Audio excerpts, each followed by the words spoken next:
What kids movie has no right to be as good as it is? All the Mice movies. An American Tale. Secret of NIMH. The Rescuers. I lived in NY for a while and was horrified by the thought of having to kill a little feeble. Treasure Planet. Classic literature meets science fiction interpretation that I found delightful. And would watch again and again.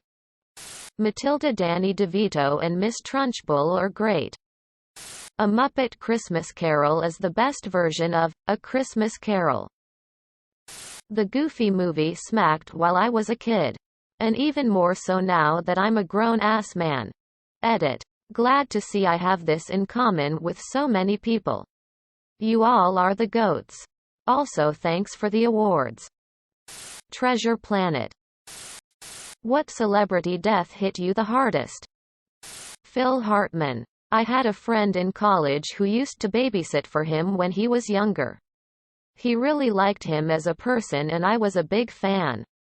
It was worse because my buddy was also pretty shaken up. Edit. My friend babysat Phil's kids. Not Phil. Thumbs up. Rick Mayall. He makes me smile just thinking of him.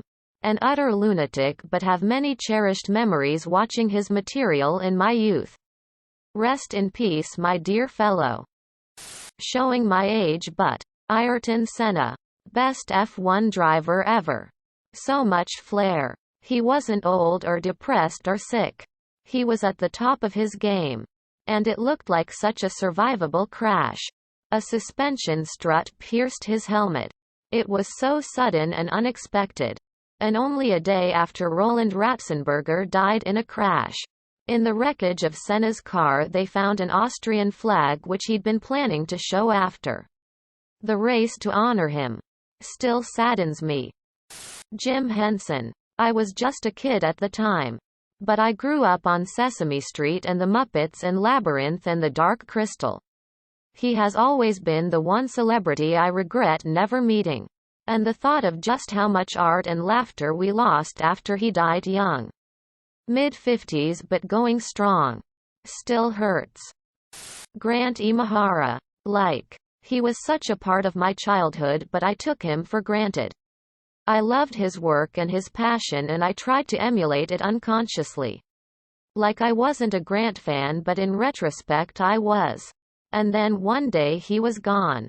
Far too young. And all sorts of existence anxiety set in and it really rocked me.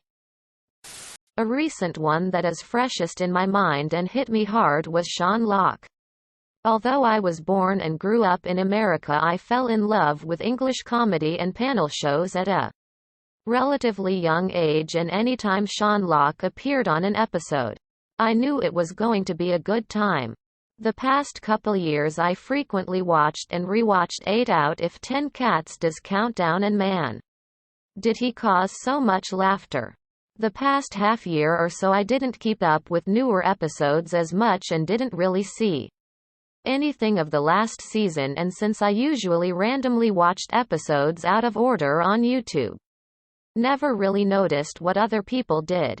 That he was getting skinnier and more fragile. Cancer is no joke. When I found out he died it came out of nowhere. It tore me up, having, to me, been so unexpected. Edit. I am sorry to all of you who have found out about this through my post. What helped me to cope with it was surprisingly watching his videos. His humor is so good that it cuts through the pain of his absence. Edit 2. It feels almost wrong to have received so many awards and my first Reddit Gold from breaking this news to a larger number of people. But thank you everyone, and certainly a testament to the impact his death had on so many people. If you were able, donate to Cancer Research UK or something local to your area, country in his honor. Howard Stern said the unvaccinated shouldn't be treated in hospitals. Do you agree or disagree, and why? It depends on what Ja Rule thinks. There's a more mature version of this question that me and some other medical students in my class are discussing that will address some of the responses you're getting.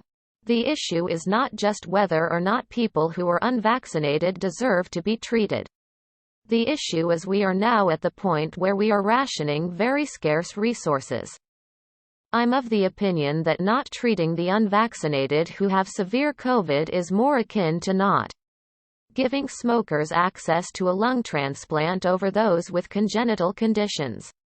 You aren't punishing the smoker. You are allocating the resources in a way that accounts for epidemiological concerns. For the general public health. Not just any individual. No. They shouldn't be mistreated because they made a bad decision. But when it comes to rationing, they absolutely should be bottom billing. Not because of the punishment factor, but because the survival of an anti-vaxxer over the survival of somebody who has a surgery postponed as a travesty. It just releases that person back into the world so they can infect others while punishing somebody else for not being more immediately sick. But still definitely sick. That's the key here. We are rationing. This is not a normal time. What does Howard Stern think? Said nobody ever. Pretty bizarre argument seeing as we don't make treatment exceptions for other poor choices that people make. Questions like this bother me. I see the point you are making. But lumping all unvaccinated people together is a dangerous way to go. Denying treatment because of vaccinated status is a slippery slope. People and corporations being what they are, it would give them an excuse for denying other sorts of medical care to those deemed unworthy for whatever reason they come up with. We don't deny smokers treatment for lung problems, for instance.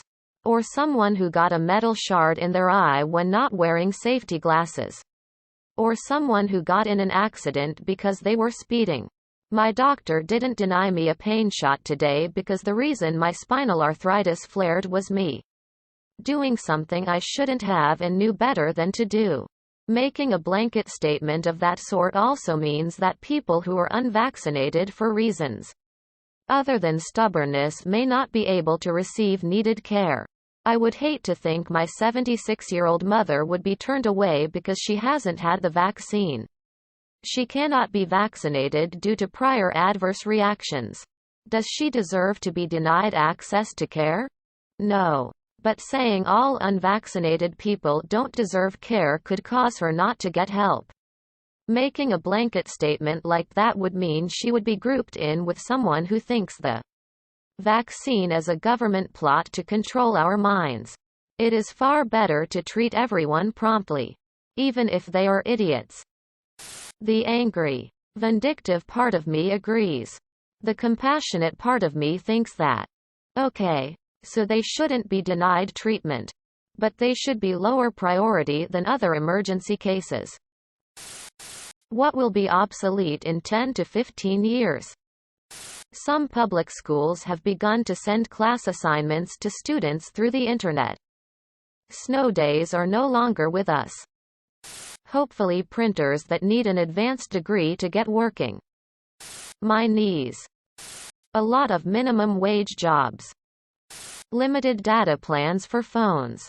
I remember when minutes and texting costed money. I think data is gonna be next to go. It's ridiculous to have limits. The other 99% of trash cryptocurrencies and ICOs. I also want to say fax machines, but I'm sure someone will still use them. What is the stupidest superstition in your country culture that people actually follow? Looking other people in the eyes when toasting, because if you don't you'll have 7 years of bad sex.